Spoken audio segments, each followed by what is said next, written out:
미국의 사회학자인 로버트 머튼은 어떤 특정한 인물의 삶과 행동 양식을 닮아서 그 사람 같은 삶을 살고 싶을 때 그 모델이 된 사람을 가리켜 롤 모델이라는 용어를 처음 사용했습니다.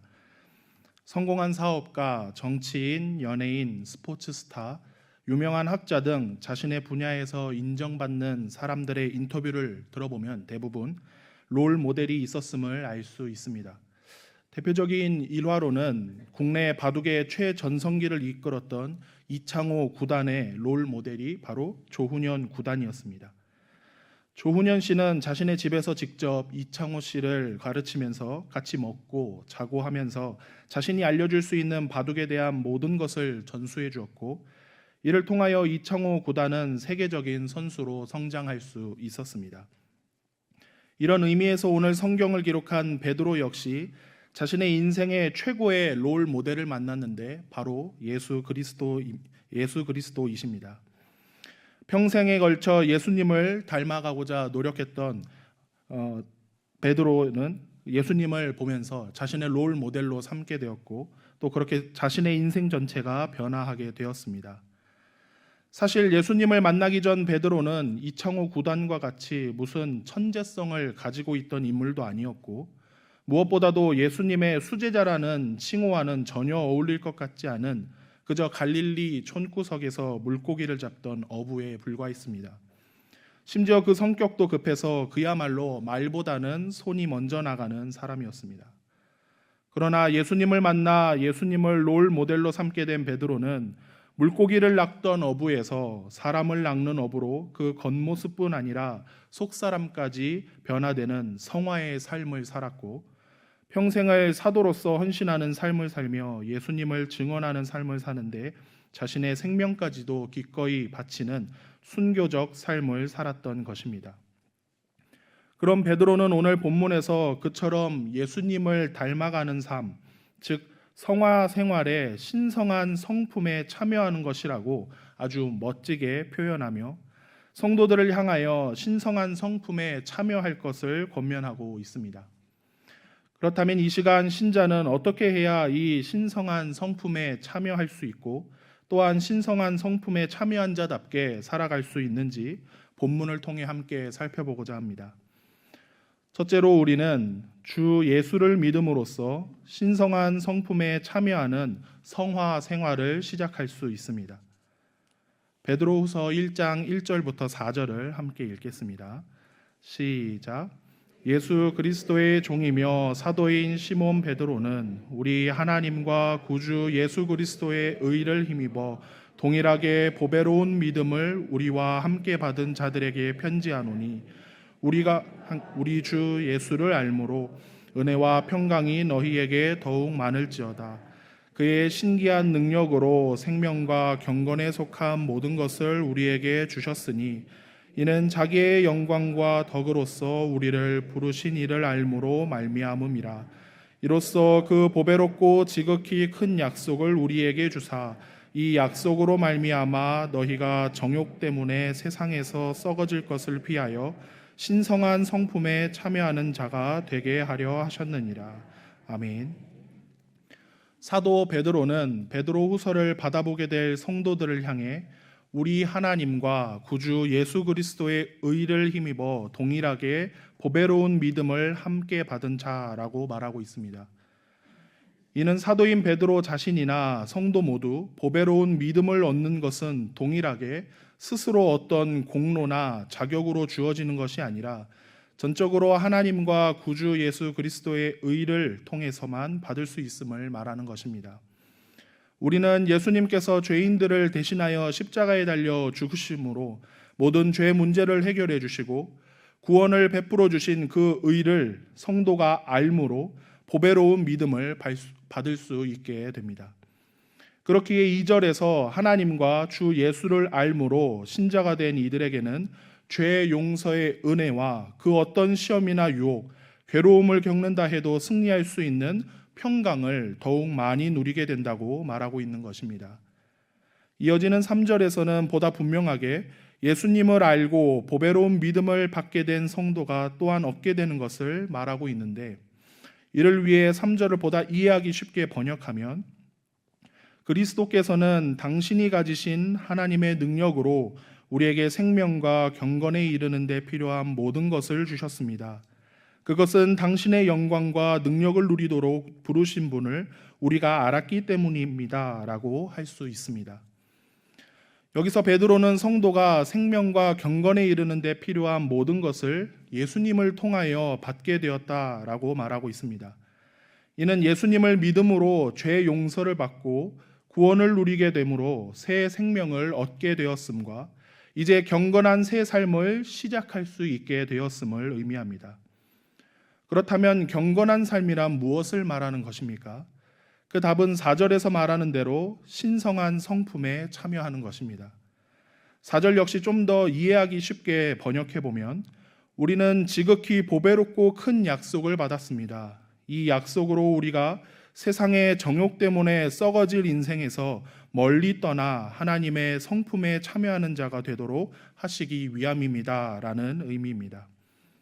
즉 보배로운 믿음을 소유한 성도는 세상의 정욕에서 비롯한 무신론적이고 불신앙적이며 세속적이고 방탕한 문화라는 썩어질 것에 대하여 멀리 떠나 하나님의 성품에 참여할 수 있게 된다는 의미입니다. 이처럼 성도는 보배로운 믿음을 통하여 온갖 죄악에서 떠나 경건한 삶, 즉 하나님의 성품을 닮아가는 성화의 삶을 누릴 수 있게 되는 것입니다.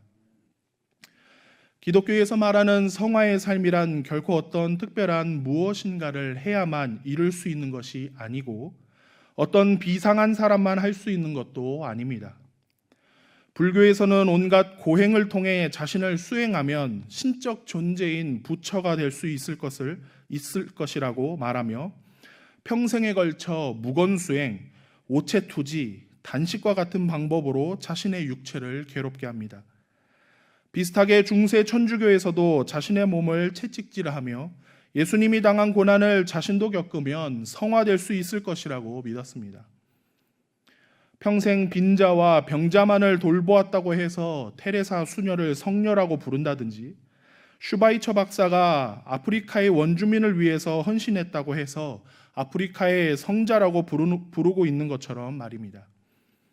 하지만 그런 사람을 칭찬하는 일은 결국 그러한 희생과 봉사, 선한 일을 한 사람만을 높이 치켜 세우는 것일 수밖에 없고 하나님 앞에서 그러한 것에 성스럽다라고 표현을 붙이는 것은 교만일 뿐입니다.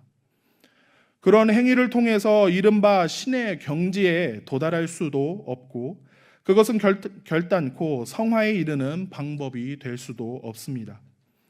왜냐하면 인간의 노력으로서 하나님의 성품에 이르겠다는 것은 이미 그 시작전부터가 잘못된 것이기 때문입니다. 반면 기독신자들의 성화 생활은 세상의 그 어떤 종교와도 그 시작점이 다릅니다. 죄로 인하여 전적으로 부패한 인간이 신성한 성품에 참여하는 유일한 길은 오직 거룩하시고 의로우시며 선하신 예수님을 믿는 것으로부터 시작됩니다. 그리고 그런 신자를 향하여 하나님께서는 당신의 신적 능력으로서 구원의 생명과 경건에 속한 모든 것을 주심으로 하나님의 신성한 성품에 참여할 수 있도록 하셨습니다. 이처럼 원래는 머리부터 발끝까지 세상의 정욕을 따라 완전히 썩어질 죄인에 불과했지만 오직 예수 그리스도를 나의 구주로 믿는 자에게 생명과 경건에 속한 모든 것을 주시겠다고 약속해 주시는 하나님만을 더욱 의지하는 참된 성화의 생활을 살아감으로 성도만이 누릴 수 있는 구원의 은혜와 참된 평강을 반드시 체험하는 저와 여러분 되기를 바랍니다. 둘째로 우리는 신행일치의 삶을 살아감으로 신성한 성품에 참여한 자답게 성화 생활의 진보를 이룰 수 있습니다. 베드로후서 1장 5절부터 9절을 함께 읽겠습니다. 시작. 그러므로 너희가 더욱 힘써 너희 믿음의 덕을, 덕의 지식을, 지식의 절제를, 절제의 인내를, 인내의 경건을, 경건의 형제 우애를, 형제 우애의 사랑을 더하라. 이런 것이 너희에게 있어 흡족한 줄 너희로 우리 주 예수 그리스도를 알기에 게으르지 않고 열매 없는 자가 되지 않게 하려니와 이런 것이 없는 자는 맹인이라 멀리 보지 못하고 그의 옛 죄가 깨끗하게 된 것을 잊었느니라. 아멘.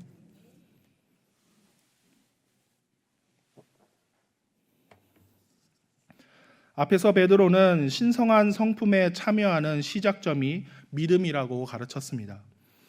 5절부터는 이제 그 믿음에서 더욱 힘써 실천함으로 신성한 성품에 어떻게 참여하게 되는지 구체적으로 설명하고 있습니다. 그 첫 번째는 믿음의 덕을 더하는 것이라고 했습니다. 여기서 덕이란 도덕적인 것, 선한 것을 의미합니다.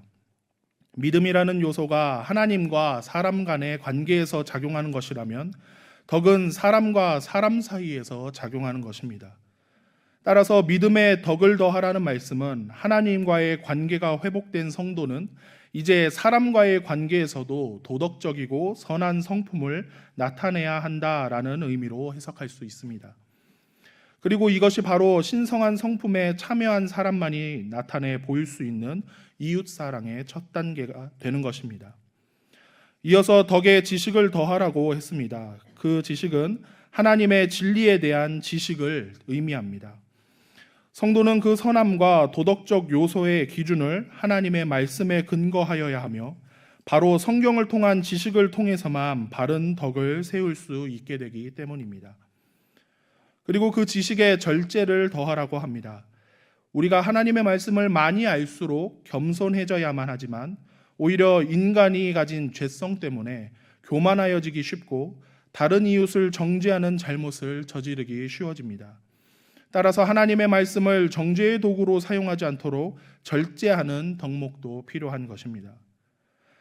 절제의 인내를 더하라는 말씀은 믿음의 덕을, 덕의 지식을, 지식의 절제를 더하는 수고를 할지라도 그것을 잠깐만 하는 것이 아니라 끈기 있고 오랫동안 지속함으로 옛날로 돌아가지 말라는 의미로 해석할 수 있습니다. 이후 인내의 경건을 더하라고 하는데 여기서 경건은 곧 하나님을 의식하며 두려워하며 하나님 앞에서 사는 것을 의미합니다. 그러므로 성도가 앞에 언급한 덕목을 지킬 때 사람의 눈을 의식하는 것이 아닌 항상 하나님을 의식해야 한다고 말하는 것입니다. 따라서 믿음으로부터 시작하여 더하여진 덕목들을 하나로 정리하면 신행일치의 삶이라고 할 수 있습니다. 그리고 이러한 신행일치의 삶을 실천하는 대상을 베드로는 구체적으로 형제라고 제시해 주고 있습니다. 여기서 형제란 혈연적인 관계로서의 의미보다는 그리스도를 통하여 한 형제 자매가 된 그리스도인, 즉 주 안에서의 형제들을 의미합니다. 이어서 베드로는 경건의 형제 우애를 그리고 형제 우애의 사랑을 더하라고 말하고 있습니다. 이미 우애라는 말이 형제 사랑을 뜻하는 것인데 뒤이어 사랑을 더하라는 말은 중복되는 표현처럼 보입니다. 하지만 원어 성경을 보면 앞선 우애가 단순한 우정 정도로 해석되는 필라델피아라는 단어인 것에 비해 뒤이어 나오는 사랑은 아가페, 즉 예수님을 통해 보여주신 사랑인 이웃을 내 몸과 같이 사랑하는 자기 희생의 의미가 있습니다. 따라서 교인끼리 서로 사랑하는 것은 단순한 우정 정도가 아니라 예수님께서 그리하셨듯이 나보다 남을 더 낮게 여기는, 남을 먼저 대접해주는 자기 희생적인 사랑을 실천해야 한다는 말입니다. 그리고 이러한 신행일치의 삶을 사는 것이야말로 신성한 성품에 참여하는 자다운 모습이며 예수님을 닮아가는 삶, 즉 성화 생활의 진보를 이루는 방법인 것입니다. 이어서 베드로는 이 모든 과정을 흡족히 실천한 성도가 우리 주 예수 그리스도를 알게 되고 사랑의 열매를 거두게 될 것이라고 말하고 있습니다. 그리고 이런 것이 없는 자는 예수님을 보고도 성자 하나님으로 믿지 않았던 자, 즉 영적 맹인과 같고 그의 옛 죄가 깨끗하게 된 것을 잊은 자, 즉 불신자와 같을 뿐이라고 경고하면서 신행일치의 삶을 실천함으로 신성한 성품에 참여한 자답게 살아갈 것을 권면하고 있습니다. 하나님께서는 세상을 이처럼 사랑하사 독생자까지 주심으로 우리에게 예수 그리스도를 통한 구원을 베풀어 주셨고 나아가 받은 구원에 감사하며 같은 믿음의 형제를 사랑하는 구체적인 성화의 삶을 살 수 있도록 알려주셨습니다. 그러니 우리는 하나님의 신성한 성품을 본받아 믿음의 덕의 지식을, 지식의 절제를, 절제의 인내를, 인내의 경건을, 경건의 형제 우애를, 형제 우애의 사랑을 더하는 구체적이고 현실적인 신행일치의 삶을 살아가야 합니다. 독일의 르벡은 12세기에 흔히 길드라고 하는 상인단체의 중심 도시로 발전한 곳이며 종교개혁 시대의 교회가 잘 보존되어 있어서 유네스코 세계문화유산에 지정되어 있는 지역입니다. 특히 그 지역의 교회들 벽마다 짧은 시가 붙어 있는 것으로도 유명한데 그 중에 주는 우리에게 말씀하신다라는 제목의 글을 하나 소개하고자 합니다. 너희는 나를 주라 부르면서도 따르지 않고 빛이라 부르면서 우러르지 않고 길이라 부르면서 걷지 않고 삶이라 부르면서도 의지하지 않고 슬기라 부르면서도 배우지 않고 깨끗하다 하면서도 사랑하지 않고 부자라 부르면서도 구하지 않고 영원이라 부르면서도 찾지 않고 어질다 하면서도 오지 않고 존귀하다 하면서도 섬기지 않고 굉장하다 하면서도 존경하지 않고 의롭다 부르면서도 두려워하지 않나니 그런즉 너희를 꾸짖어도 나를 탓하지 말라. 정말 가슴이 뜨끔하고 얼굴이 화끈거리는 글이 아닙니까? 우리가 진정으로 날 구원하신 예수님을 믿는 신자라면, 정말 예수님을 닮아가길 원한다면 하나님께서 원하시는 대로 믿음을 삶에서 실천하는 신행일치의 삶을 살아야 하지 않겠습니까? 그러니 먼저 교회 안으로는 믿음의 형제자매와의 우애를 행하며 밖으로는 믿지 않는 사람들에게 예수님의 사랑을 전하는 신행일치의 삶을 나타내는 것이야말로 하나님의 신성한 성품에 참여하는 성화의 삶인 것입니다. 이처럼 저와 여러분 역시 예수님의 사랑을 먼저 받아 신성한 성품에 참여한 자답게 형제 성도들과 우애를 다지고 나아가 불신 이웃에게 예수님의 사랑을 전하는 일에 더욱 힘써 진짜 신행인치의 삶을 살아가므로 성화의 삶에 날마다 진보를 더하게 되기를 바랍니다. 사랑하는 성도 여러분, 그리고 헌신을 다짐하시는 17, 18, 19 여전도의 회원 여러분, 사도 베드로는 언제 순교할지 모르는 환란의 시대를 통과하며 이 베드로후서를 유언처럼 기록했습니다. 실제로 신학자들은 베드로가 AD 68년경에 순교하였고 이 베드로후서는 그 직전인 AD 62년에서 64년경에 기록한 것으로 보고 있습니다. 그렇기에 베드로는 자신이 경험한 신성한 성품에 참여하는 은혜, 즉 성화의 삶을 다른 믿음의 형제들에게도 꼭 전달해 주고자 했습니다. 그런 그의 마음이 이어지는 10절과 11절에 잘 나타나고 있습니다. 베드로 후서 1장 10절부터 11절을 함께 읽겠습니다. 시작. 그러므로 형제들아 더욱 힘써 너희 부르심과 택하심을 굳게 하라. 너희가 이것을 행한즉 언제든지 실족하지 아니하리라.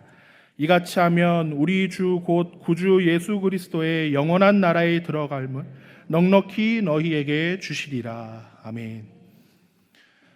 모든 성도는 하나님께서 자신을 선택하시고 불러주셨다는 사실을 굳게 믿고 지켜야 하는데 그것을 앞서 강조한 예수님을 믿음과 신행일치의 삶을 살아감으로써만 가능합니다. 이러한 성화의 삶을 살아가는 성도만이 삶에서 만나는 그 어떤 시련과 시험 가운데서도 실족하지 아니하며 구주 예수 그리스도의 영원한 나라에 넉넉히 들어가 영화에까지 이르는 영생 구원을 얻을 수 있는 것입니다. 그 누구라도 예수님을 처음 믿은 그 순간부터 하나님의 신성한 성품을 나타낼 수는 없습니다. 하지만 성도는 하나님께 부르심을 받고 그 심령이 거듭나게 되며 자신의 죄를 진심으로 회개하게 되고 예수님을 믿음으로 의롭게 되며 하나님의 양자가 되는 구원의 과정을 지나 반드시 성화의 삶을 살아가게 됩니다.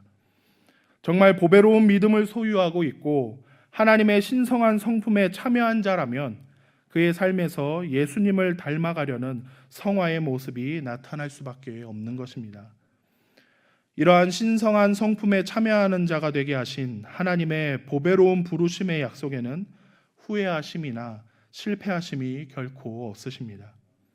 그러니 세상의 정욕을 따라 자신의 영광을 높이기 위해서가 아니라 먼저 받은 예수님의 크신 사랑과 은혜에 힘입어 오직 구주 예수님만 따라가는 성화의 삶에 더욱 힘쓰므로 세상의 그 어떤 시험과 유혹에서도 실족하지 않고 우리 구주 예수 그리스도의 영원한 나라에 저와 여러분 모두 넉넉히 들어가 우리 주님과 함께 그 풍성한 영생 복락을 영원히 누릴 수 있기를 간절히 바랍니다.